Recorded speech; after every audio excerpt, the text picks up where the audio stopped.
Master ইবলিস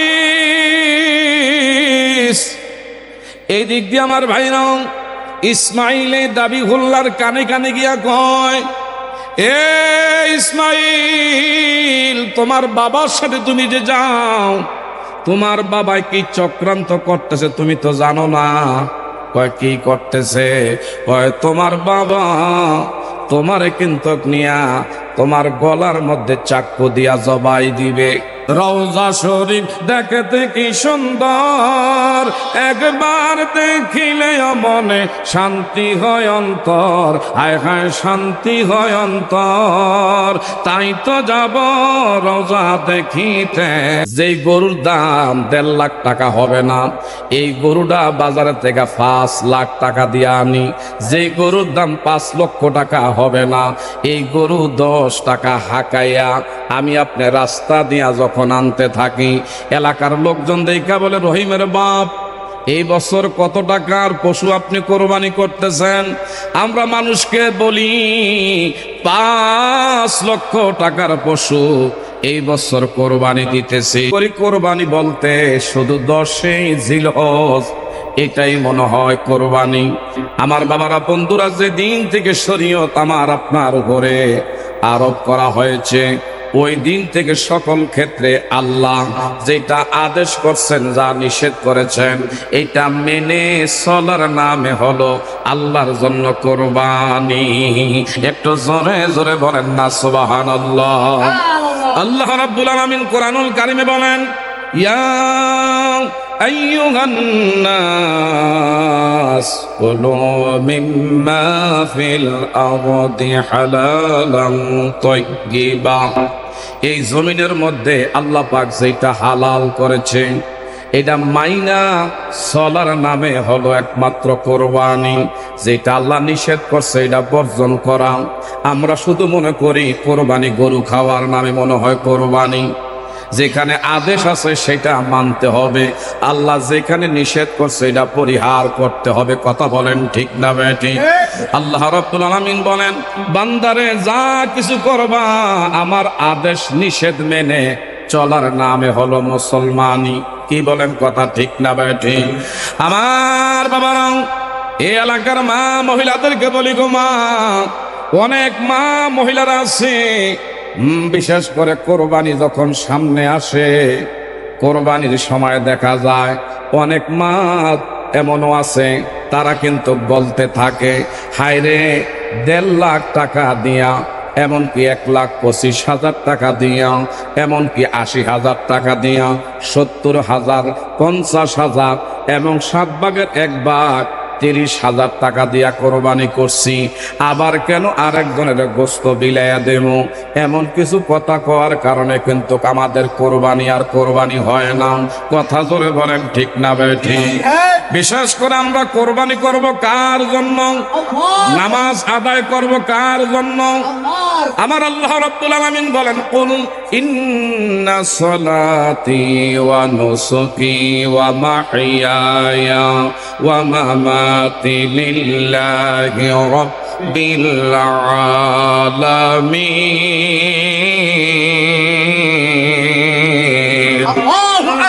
আরেকটু জোরে বলেন আল্লাহু আকবার। আমার নামাজ, আমার রোজা, আমার হায়াত, আমার জীবন মরণ কার জন্য? আরেকটু জোরে বলেন, আমাদের খাওয়ানোর মালিক কে? পরানের মালিক কে?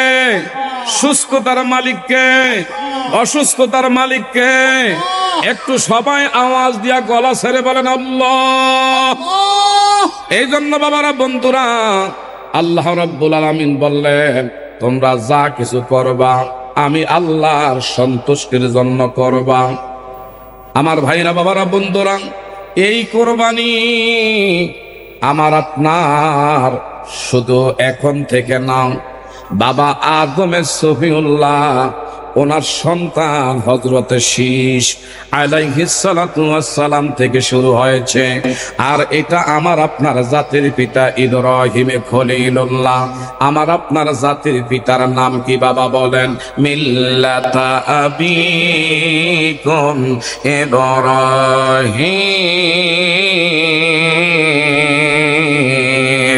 ওয়া সাম্মাকুমুল মুসলিমিন।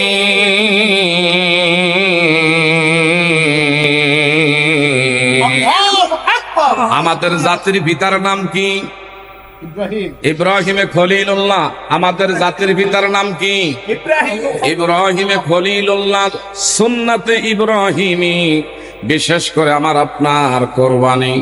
এ বাবারা, বন্ধুরা, যাদের উপরে এমন 52.5 তোলা রূপার সমপরিমাণ অর্থের যারা মালিক, 1 বছর খাওয়া পড়ার পরে এই পরিমাণ যদি টাকার মালিক আপনি হয়ে থাকেন, তাহলে আপনার উপরে বিশেষ করে কোরবানি দেওয়া এটা ওয়াজিব। এটা কোরবানি করা কি ওয়াজিব? আরো জোরে বলেন, কোরবানি দেওয়া কি ওয়াজিব?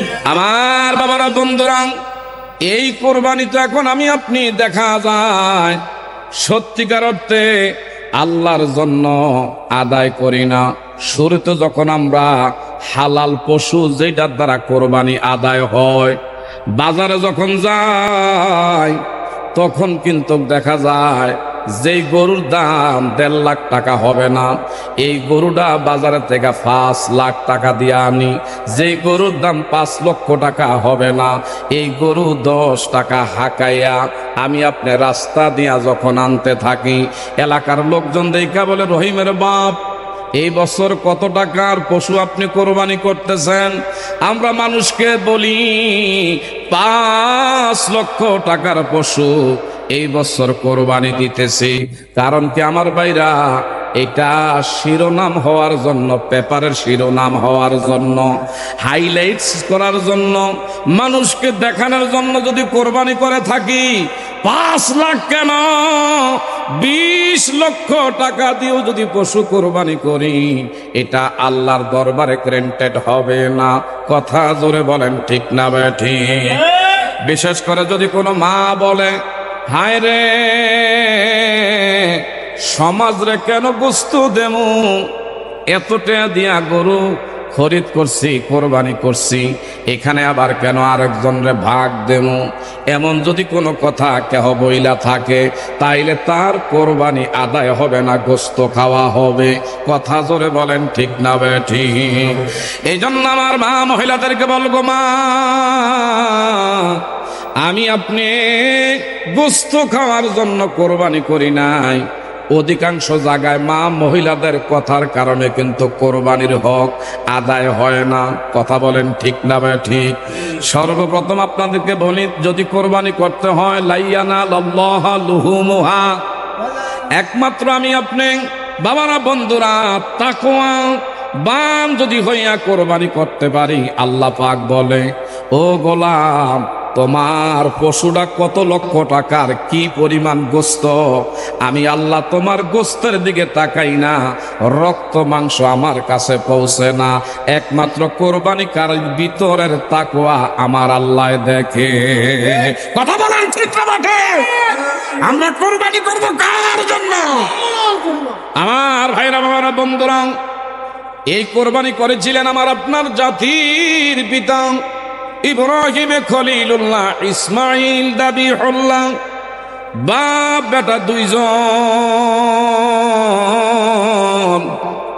কেমন আমার আল্লাহর প্রেমের খেলা খেলাইছে, সুবহানাল্লাহ। সবাই ইতিহাস সম্পর্কে জানি, তারপরও বলি, আমার আল্লাহ সুবহানাহু ওয়া তাআলা বলেন, রব্বি হাবলি মিনাস সলিহিন ফাবাশশারনাহু বিগুলামিন হালিম।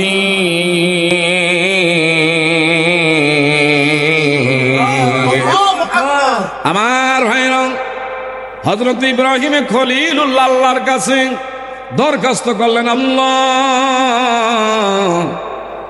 তুমি কি আমার একটা নেক সন্তান দিবা না? সুবহানাল্লাহ। আমার ভাইরা, তাফসীরের মধ্যে এসেছে হযরতে ইব্রাহিমে খলিলুল্লাহর বয়স কোন কোন জায়গায় পাওয়া যায় 90 কিংবা 95 বছরের একবারে বয়োজ্যেষ্ঠ বৃদ্ধ। এই বয়সে আমার আল্লাহর কাছে আরজি রাখছে, আল্লাহ রব্বি হাবলি মিনাস সালিহিন, তুমি কি আমাকে একটা নেক সন্তান দিবা না? আমার আল্লাহ সুবহানাহু ওয়া তাআলা ইব্রাহিমে খলিলুল্লাহর দরখাস্ত মঞ্জুর করেছে। 90 থেকে 95 বছর বৃদ্ধ বয়সে হযরতে ইসমাঈলের দাবিহুল্লাহকে আমার আল্লাহ দান করেছে। একটু জোরে জোরে বলেন না সুবহানাল্লাহ।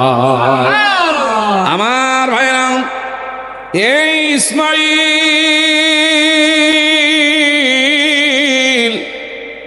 আস্তে আস্তে করে হাঁটি হাঁটি বাবা এইভাবে যখন 7 বছর বয়সে উপনীত হলো, তখন কিন্তু আল্লাহ রাব্বুল আলামিন ইব্রাহিমে খলিলুল্লাহরে পরীক্ষা করতেছে।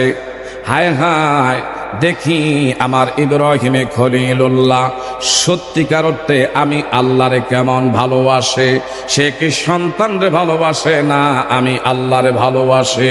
বলেন তো বাবা না বন্ধুরা, সন্তান পিতা মাতার চেয়ে আমার আল্লাহর ভালোবাসা সকল কিছুর চেয়ে কম হবে না, আমার আল্লাহর ভালোবাসা বেশি হবে। কার জন্য আমি আপনি বাবারা বন্ধুরা এই পৃথিবীতে যা কিছু করব আমার আল্লাহ পাকের সন্তুষ্টির জন্য আমি আপনি করব। কথা জোরে বলেন ঠিক না বেঠিক? বলতেছিলাম 7 বছর বয়সে যখন উপনীত হয় হযরত ইসমাঈলের দাবিহুল্লাহ, আমার আল্লাহ রাব্বুল আলামিন হযরত ইব্রাহিমে খলিলুল্লাহ দেখেন কত পরীক্ষা আমার আল্লাহ করাইছে। যখনই হযরতে ইসমাঈল আলাইহিস সালাতু ওয়াস সালাম মা হাজেরার গর্ভে এই পৃথিবীতে যখন ভূমিষ্ঠ হলেন, এই জমিনের মধ্যে যখন পদার্পণ করেছে, তখনই কিন্তু আমার আল্লাহ পরীক্ষা নেওয়া শুরু করছে। পরীক্ষাটা হলো কি?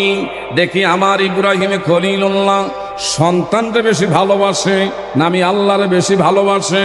আমার আল্লাহ জানায় দিলেন, ও আমার খলিলুল্লাহ, তোমার বিবি এবং সন্তান সহকারে আমি আল্লাহর জন্য নির্বাচনে পাঠায়া দাও। একটু জোরে বলা যাবে নি মারহাবা? ছোট্ট মাত্র পৃথিবীতে হযরত ইসমাঈল আলাইহিস সালাতু ওয়াস সালাম এসেছে মায়ের গর্ভদেশ থেকে, তখনই আমার আল্লাহ আদেশ করলেন, ও আমার খলিলুল্লাহ, আপনার বিবি সন্তান সহকারে দয়া করে নির্বাসনে পাঠিয়ে দিন।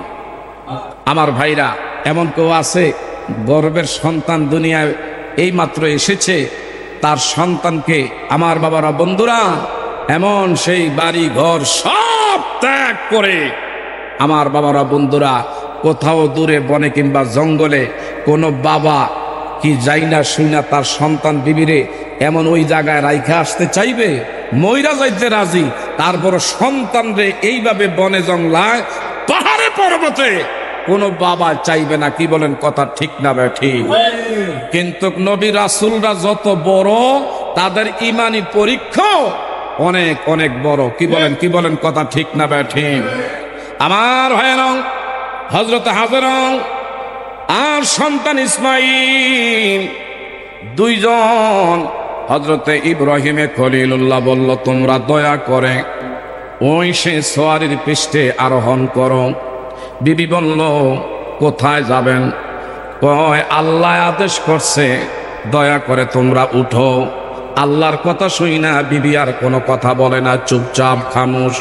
যেতে যেতে মক্কায় যেখানে আমার বাইরা হাজী সাহেবরা, এই যে রুস্তম আলী পীর সাহেব হুজুর, আমার বাইরে একবার না দুইবার না তিনবার না বারবার 51 বার খানে কাবা বাইতুল্লাহ আল্লাহর ঘর তওয়াফ করছে। আলহামদুলিল্লাহ কম।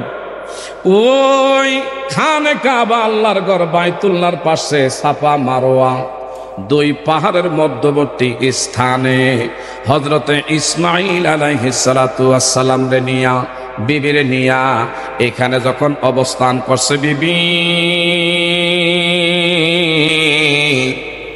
দয়া করে গো এই জায়গার মধ্যে নামো। বিবি ডেকে বললেন, প্রাণ স্বামী,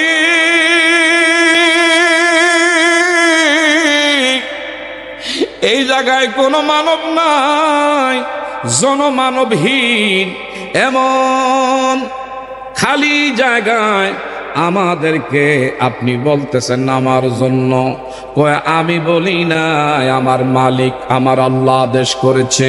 সঙ্গে সঙ্গে হযরতে আমার ভাইরা হাজেরা আলাইহিস সালাতু ওয়াস সালাম শুকর আদায় করে বললেন আলহামদুলিল্লাহ। যেখানে হাজী সাহেবরা 7 বার চক্কর দেয়, যারা হাজী সাহেবরা হজে গেছেন, এই সাফা মারওয়া এই পাহাড়ের আমার ভাইরা মধ্যবর্তী স্থানে 7 বার যারা বিশেষ করে রাউন্ড দিয়েছেন, তারা বুঝতে পারছেন এইখানে কত কষ্ট। এটা একমাত্র ইসমাইল আলাইহিস সালাতু ওয়াস সালামের কদমের উসিলায় আমার আল্লাহ পাক এমন সুন্দর জায়গা। ও বাবা, কিয়ামত পর্যন্ত হাজী সাহেবদের 7 চক্কর দয়টা ওয়াজিব করে দিছে। একটু জোরে বলা যাবে নি মারহাবা? যাব মোরা নবীর বাড়িতে, বলেন যাব মোরা নবীর বাড়ি। এ দয়ার নবী মায়ার নবীর রওজা দেখিতে, হায় হায় দয়ার নবী মায়ার নবীর রওজা দেখিতে, হায় হায় যাব মোরা নবীর বাড়িতে, বলেন যাব মোরা নবীর বাড়ি। এ দয়ার নবী মায়ার নবীর রওজা দেখিতে, রওজা শরীফ দেখতে কি সুন্দর, একবার দেখিলে মনে শান্তি হয় অন্তর, হায় হায় শান্তি হয় অন্তর। তাই তো যাব রওজা দেখিতে, দয়ার নবী মায়ার নবীর রওজা দেখিতে, হায় হায় যাব মোরা নবীর বাড়িতে, বলেন যাব মোরা জয়। এ দয়ার নবী মায়ার নবীর রওজা দেখিতে, আয় হায় দয়ার নবী মায়ার নবীর রওজা দেখি। রওজার মাটি বড়ই নেয়ামত, আরশের চেয়ে দামি বলে 4 ইমামের মত, আয় হায় 4 ইমামের মত। ঠিক না ঠিক? তাই তো যাব রওজার মাটি মাখিতে, দয়ার নবী মায়ার নবীর রওজা দেখিতে, হায় হায় যাব মোরা নবীর বাড়িতে, বলেন যাব মোরা নবীর বাড়িতে। এ দয়ার নবী মায়ার নবীর রওজা দেখিতে। একটু জোরে বলেন মারহাবা। আপনিয়া বুনাইয়া ইন্নী আরা ফিল মানামি আন্নী আযবাউকা ফানজুর মাযা তারা, قال يا أبت افعل ما تؤمر ستجدني إن شاء الله من الصابرين।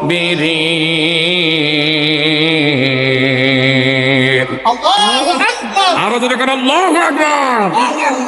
আমার ভাইরা, তখনই আল্লাহ পাক খাবের মাধ্যমে জানাই দিলেন, খলিলুল্লাহ আমার বন্ধু, আমি আপনার প্রিয় বস্তু আমার রাস্তায় আমি কোরবানি দেখতে চাই। আমার রাস্তা আপনার প্রিয় বস্তু, আপনি কোরবানি করেন। হযরত ইব্রাহিমে খলিলুল্লাহ, কষ্ট না কেমন গো? হযরত ইব্রাহিমে খলিলুল্লাহ ইনি কিন্তু আমার ভাইরা উট কোরবানি করছে, আমার আল্লাহ কোরবানি মঞ্জুর করে না। আবারও আল্লাহ পাক দ্বিতীয় রাত্রে খাবে দেখায়, ও আমার খলিলুল্লাহ প্রিয় বস্তু কোরবানি করেন। দুম্বা আল্লাহ রাস্তায় কোরবানি দিলেন, তাও কিন্তু মঞ্জুর হয় না।